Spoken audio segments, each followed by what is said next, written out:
tracking coronavirus.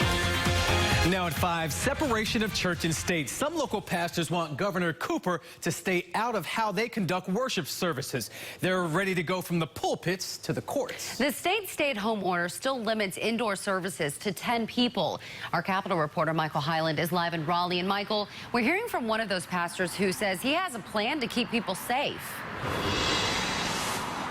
Right here at Beacon Baptist Church, they would limit how many people would be inside and keep them spaced apart. But we've also heard from pastors today who say it's just not worth the risk. Come all you people. Worship on the web. It's the way many people have had to adapt to the COVID-19 outbreak. But Pastor Tim Rabin at Beacon Baptist Church in Raleigh says it's time for people to come back. We've been able to minister the Word of God to people, but nothing like God intended, and not what I believe that the founders of our country understood. He's among more than 200 religious leaders calling on Governor Roy Cooper to allow in-person services with cleaning protocols and social distancing. A group called Return America will file a lawsuit against the governor Thursday. Why can we not meet when retailers are now at 50%?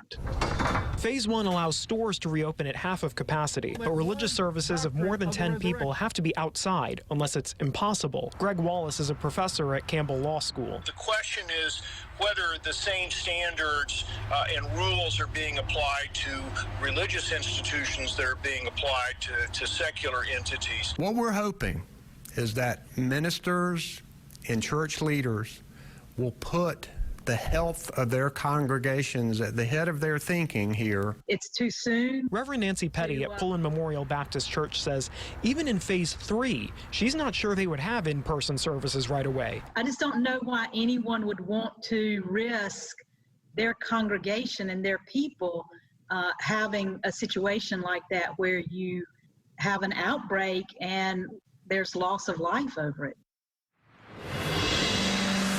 Lawsuits have been filed in other states. In Maine, a judge ruled against a church, saying in-person services could be harmful. But in Kentucky, federal judges ruled in favor of some churches, and they started holding in-person services this past weekend. Live in Raleigh, Michael Highland, CBS 17 News.